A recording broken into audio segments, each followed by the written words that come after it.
పేరు విజయ్ కుమార్, యూపీటీఎల్ఎఫ్ రాష్ట్ర అధ్యక్షులు. ఈరోజు దేశవ్యాప్తంగా కార్మికులు, రైతులు, అనేక మంది ఎంప్లాయీస్, యూత్, అట్లా స్టూడెంట్స్ పెద్ద ఎత్తున ఆందోళన స్ట్రైక్ చేస్తా ఉన్నారు. దీనికి ప్రైవేట్ టీచర్ లెక్చరర్స్ సంఘం తరఫున మద్దతు తెలియజేస్తా ఉన్నాం. ఎందుకంటే ఈ కేంద్ర ప్రభుత్వం వచ్చి 10 ఏళ్ళు అయిన తర్వాత, అంటే నరేంద్ర మోడీ ప్రభుత్వం ఏర్పడిన తర్వాత 4 లేబర్ కోడ్లు ఇచ్చారు. ఈ 4 లేబర్ కోడ్లు మద్దతుగా కార్మికులకు మద్దతుగా వాళ్ళ ఉపాధిని పెంచడానికి ఉపయోగపడుతుంది అనుకుంటే, వాళ్ళ జీతాలు పెంచడానికి ఉపయోగపడుతుంది అనుకుంటే, దానికి భిన్నంగా 12 గంటలు పనిచేయాలని చెప్పేసి ఆ చట్టాలలో 4 కోడ్ల లిమిట్. అట్లాగే జీతాలు తక్కువ వాళ్ళకి ఎందుకు అవసరం లేదని చెప్పేసి వాళ్ళు చెప్పడం కోసం యజమానులకి, అంటే అంబానీ ఆదాయాలకి తొత్తులాగా వ్యవహరిస్తేందుకు మాత్రమే ఈ చట్టాలు ఉపయోగపడుతున్నాయి. పైగా యూనియన్లు పెట్టుకోవద్దు అంటున్నారు. అట్లాగే ప్రైవేట్ టీచర్స్, లెక్చరర్స్ కూడా చాలా తక్కువ జీతాలతో చాలా ఒత్తిడికి గురవుతూ ఈ రోజు 10,000తోటే పనిచేస్తున్న పరిస్థితి మనం చూస్తా ఉన్నాం. కాబట్టి విద్యా రంగంలో ప్రైవేట్ వాళ్ళకి కాదు ఇవ్వాల్సింది. ఈ రోజు తెలంగాణ రాష్ట్రంలోనే దాదాపు 12 లక్షల ఉద్యోగాలు ఖాళీలు ఇతర దాంట్లో ఉంటాయి.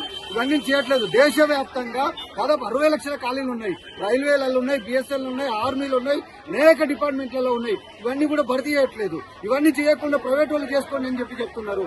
ఇంకా 12 గంటలు చేయమంటున్నారు. కాబట్టి ఇది చాలా నష్టం. తల్లిదండ్రులకు ఫీజుల భారాలు పెరుగుతా ఉన్నాయి. ఆ చదువులు తగ్గించే భారం దయ్యం.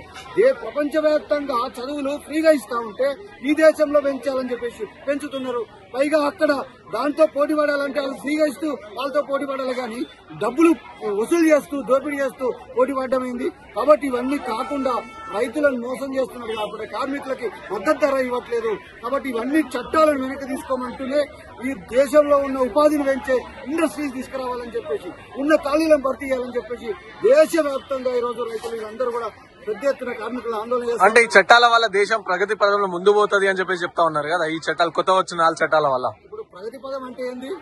శ్రమ తగ్గాలి. శ్రమను పెంచితే ప్రగతి పదమా? ఒత్తిడి బాగా తగ్గాలి. ఒత్తిడి పెంచితే ప్రగతి పదమా? ఈ దేశంలో ఉద్యోగాలు ఇస్తే ప్రగతి పదం అవుతుందా? ఉద్యోగాలు ఊడబడితే ప్రగతి పదం అవుతుందా? 60 లక్షల ఖాళీలు ఉన్నాయి. మనం వాటిని ఎందుకు భర్తీ? ఆఖరికి ఆర్మీలో కూడా మనం తక్కువన్నాయి. ఇతర దేశాలతో కొట్లాడలేని పరిస్థితి వచ్చింది. వాటిని ఎందుకు భర్తీ చేయవు? పోలీస్ డిపార్ట్మెంట్లలో ఖాళీలు ఉన్నాయి. టీచర్ అంటే దేశానికి అభివృద్ధి తీసుకుపోయే ఒక ఆలోచన విధానాన్ని పెంచే టీచర్ పోస్టులు 12 లక్షల ఖాళీలు ఉన్నాయి. వాటిని ఎందుకు భర్తీ చేయవు? ఇవన్నీ చేయకుండా దేశం ఎట్లా అభివృద్ధి అవుతుంది? కార్మిక చట్టాలు జీతాలు పెంచేటట్టు ఉండాలి. మరి జీతాలు తగ్గిస్తే దేశం అభివృద్ధి అవుతుందా? ప్రజల అభివృద్ధి చెందరే కదా, కార్మికుల అభివృద్ధి చెందరే కదా, ప్రజల అందరికీ ఆదాయాలు పెరుగుతున్నాయి కదా అభివృద్ధి. ఇవన్నీ చేయకుండా అభివృద్ధి ఎట్లయితుంది? కాబట్టి అంబానీ ఆదాయం పెరిగితే అభివృద్ధి అయినట్ట. కాబట్టి వాళ్ళ కోసం కాదు, ప్రజల కోసం ఉందని చెప్పేసి, లేకపోతే కార్మికులు, రైతులు, విద్యార్థులు, యువకులు, టీచర్లు వీళ్ళందరూ కూడా ఏకమై ఈ దేశంలో నరేంద్ర మోడీ పాలనని అంతమొందిస్తారని చెప్పేసి సందర్భంగా చెప్పదలిచారు. అంటే నరేంద్ర మోదీ పాలన ఒకవైపు దేశం 3వ ఆర్థిక వ్యవస్థగా సిద్దమైతా ఉంటే, సో ఇటువైపు నిరసనలు ఎందుకు అవుతున్నాయి? 3వ ఆర్థిక వ్యవస్థ ఆయన సొంతంగా ఏమట్లే. గతంలో పబ్లిక్ సెక్టార్ ఉంది కాబట్టి ఆర్థిక వ్యవస్థ ఇప్పటిదాకా బలంగా ఉంది. ప్రైవేట్ లో తక్కువ కాబట్టి ఆర్థిక వ్యవస్థ బలంగా ఉంది. అంటే గత స్వాతంత్ర పోరాటం నుంచి పబ్లిక్ సెక్టార్లలో ఉన్న ఇండస్ట్రీస్ పెంచడం వల్ల ఇదంతా సాధ్యమైంది. కానీ దాన్ని ప్రైవేట్ చేస్తే ప్రైవేట్ వాళ్ళు బాగుపడతారు తప్పితే ప్రజలకేమొచ్చేది కదా. ఇప్పుడు 60 లక్షల ఉద్యోగాలు ఇస్తే వీళ్ళందరికీ ఉపయోగం కదా. టీచర్లకు జీతాలు పెంచితే వాళ్ళ రెవెన్యూ వస్తే దేశ అభివృద్ధి అయింది కదా. అంటే కొంతమంది కోసమే డెవలప్ చేసి మిగతా 99 మందిని ముంచితే దేశం డెవలప్ అయినట్ట. కాబట్టి వీళ్ళందరి కోసం, ప్రజల కోసం, మెజార్టీ జనాల కోసం ఆలోచించేదే నిజమైన అభివృద్ధి అని చెప్పదలిచాం. Thank you.